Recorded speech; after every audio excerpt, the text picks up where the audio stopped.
Hello, I'm John Grooms. This is my wife, Courtney. She's my only audience I have tonight at the last minute, so let us go ahead and begin.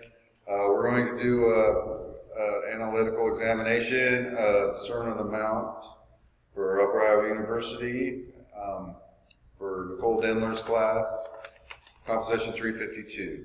Sermon on the Mount,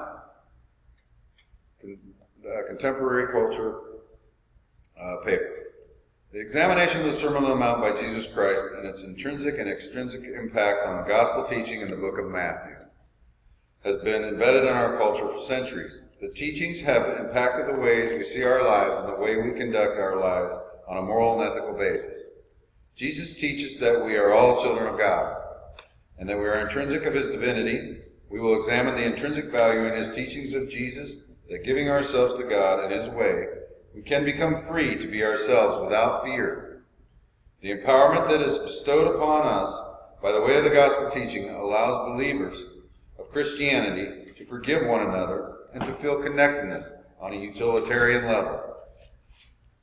Using the King James Bible and the teachings of Mohandas K. Gandhi, we will see how Jesus and his use of rhetoric during the Sermon on the Mount has connected mankind, and how behaviors acted outside the moral teachings found in the Beatitudes can be reconciled even today if we live our lives according to the gospel. We look at God's desire to be among those the most in need, the poor, those who mourn, the hungry, and the thirsty, and the meek. Looking at the gospel, we will be able to see that by doing God's will, we can have a life of limitless human possibility with a minimum moral and ethical repercussions.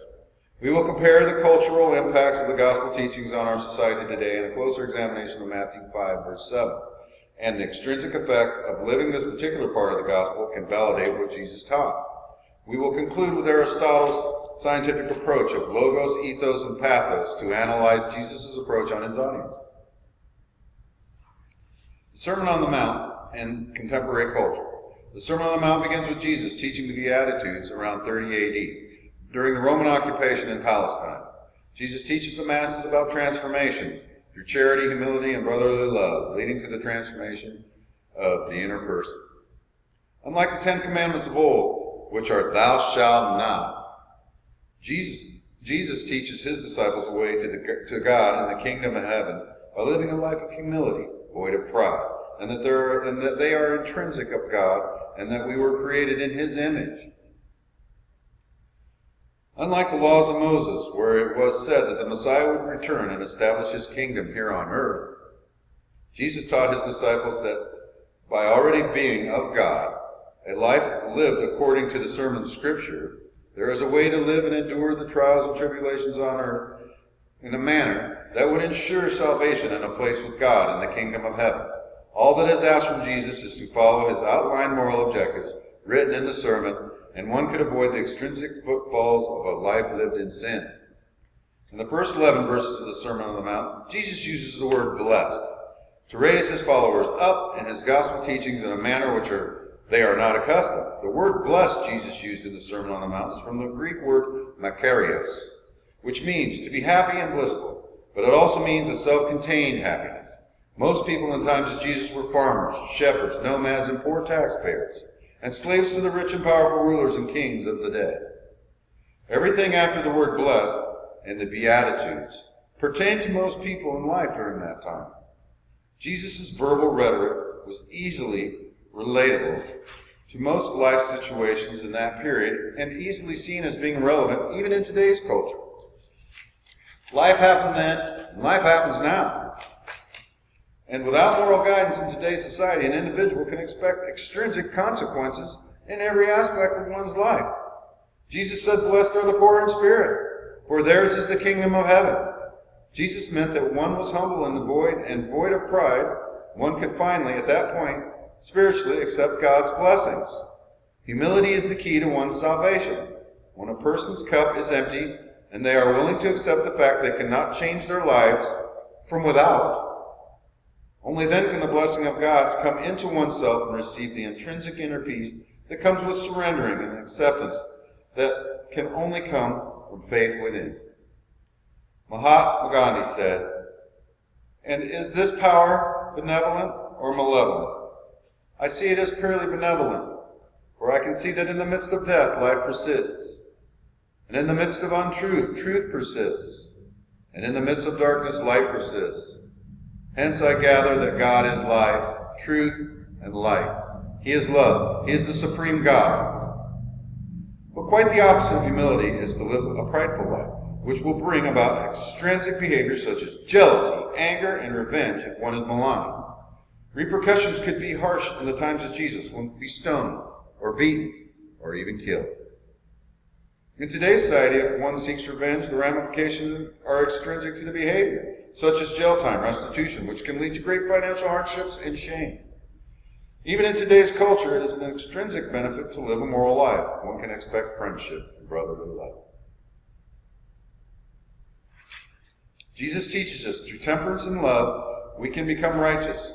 In recent history, the teachings of Gandhi, who single-handedly brought an entire nation to peace, encouraged the use in temperance and love to prevail against insurmountable opposition, stating, I do not propose to describe to you the several phases through which my stormy life of mine has passed, but I can only, in truth and in perfect humility, bear witness to the fact that to the extent that I have represented love in my life, in thought, in word, and deed, I have realized that peace that passeth understanding.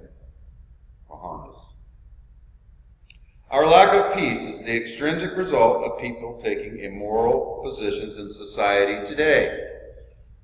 If the world was to seek out righteousness on a utilitarian basis, we could say goodbye to war forever.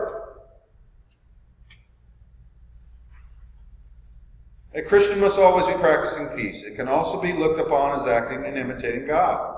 By living a life of a peacemaker, our cups are full of the blessings of God, and then we can share that with others who are in need of peace in the extrinsic gestures of genuine brotherly love.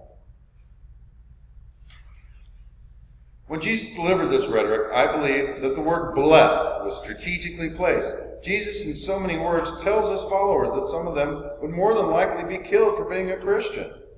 Although we do not know exactly what he looked like, I do not believe, with such divine words being used like hammers of truth, that his appearance would have made any difference to a listener. Christians still die for him every day. Now that's the power of rhetoric. Islamic State terrorists, for example, have Middle Eastern Christians suffering severe persecution since the crisis in Iraq and Syria. At least 58 Christians were slaughtered during the Sunday Mass at Our Lady of Salvation Syria Eastern Catholic Church in Baghdad on October 31st, 2010. In July 2014, the terrorist Islamic State marked remaining Christian homes in Mosul and the Arabic symbols of the Nazarene, and threatened residents and told them they have 24 hours to leave or convert to Islam. But the Lord promised those that suffer for his sake will be rewarded with the kingdom of heaven. I get this from the Assyrian National News Agency, the AINA. In this case, we see the extrinsic results of being a follower of Jesus as a hardship of hunger and a journey of sadness and wandering. But even through this, the Christians stay together and keep their faith. Even under today's tyranny, Jesus rocked the world with his words. Still to this day, Christian faith stands. And since the sermon, Rome has fallen and so will ISIS. Matthew 5:7, blessed are the merciful. A Christian way is to be merciful to one another, and mercy shall be given back to them as a reward in heaven. Happiness is intrinsic in our administration of mercy, and the extrinsic shall follow, I say. The ray of God's mercy shines even in hell. Hugel. Extrinsic are the works of mercy that were present in the time of Jesus and present now. Jesus taught us to feed the hungry, and it is an act of love that we feed and provide nourishment to the hungry. Donations to food banks, helping in the world's shelters, serve food, prepare food, hunt food, clean food. Give drink to those who thirst if someone is thirsty. We must make sure they have life-sustaining water. Take water to someone on a hot day who is outside and help us. Give a child a bottle of water. Help them to the drinking fountain. These actions are time travel. Clothed and naked, we are taught through being merciful, and the extrinsic is the respect you get when you give back someone else their dignity by helping them. Matthew 5:7 is alive and well today. The rhetoric of Jesus' word, just one word with such power, blessed.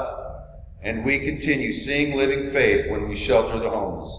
Extrinsic is the living word. When people are living in cardboard homes, we take them home and we feed them. We get them to shelters. When there is fire and floods and natural disasters, we come together and we huddle our masses, as in times of old. Christians are still today, inherently, through the Spirit, good. Living an immoral and unjust life has its intrinsic and extrinsic properties as well. Both are products of our particular behaviors and actions. The acceptance of trying to live up to the moral objectives that Jesus sat down for mankind was a way to bring about utilitarian love based on an individual empowerment guided by a higher power, God. Jesus stood on a mountain to deliver a message. This was a nonverbal form of rhetoric, which gave everyone something to look up to and to believe. High above the masses with God's divine wisdom, gave us a speech that has been taught time and time again. Jesus taught us in a way to teach each other. From an evolutionary perspective, James Golden stated, the flow of knowledge as it relates to any discipline or field of study moves along an evolutionary path. A fact which motivates each generation of scholars to build upon the past for the purpose of gaining new intellectual insights for the present and the future.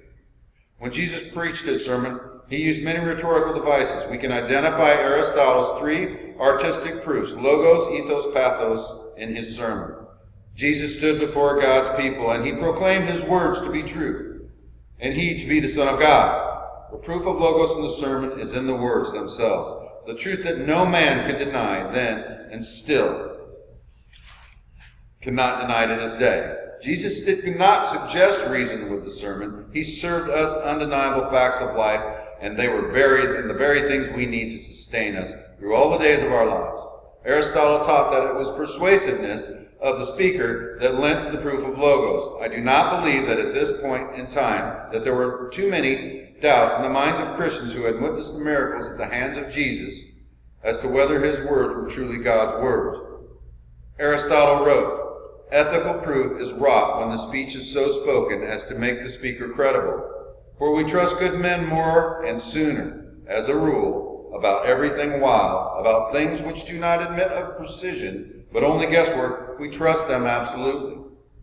Ethos' chief components are goodwill and practical wisdom, coupled with virtue. Jesus embodied the truth in which he spoke. He heralded the time of God was now at hand and forevermore. His convictions was portrayed in his words, and he painted the listener's soul with love and salvation. He was the Pied Piper of those who would believe and follow his rhetorical proclamations. Jesus' ethos complemented his logos in every verse. Jesus' use of pathos was perfection and truly appealed to his audience. He not only was a man, but also could relate to the times and the hardships that people suffered daily. Through empathy, with rhetoric so simple and divine, he freed the hearts and souls of anyone who would believe. In conclusion, we see that the rhetoric of Jesus daily having a profound effect on humanity. Humans all over the world come together in brotherhood to help the needy. People give to Goodwill, Salvation Army, charitable donations are received in the billions of dollars yearly to feed the hungry around the world. We see fundraisers on local levels for breast cancer and money raised for St. Jude's cancer research for children. We have been given the Sermon on the Mount so that we know what we should do and what we should not do. The Sermon on the Mount by Jesus Christ laid the framework for mankind to follow so we would all know how to live a good, moral, and ethical life with love for one another. I suspect, in the end, as it was in the beginning, it will be the personality of Jesus Christ and his words that are more powerful than the troubles of the day.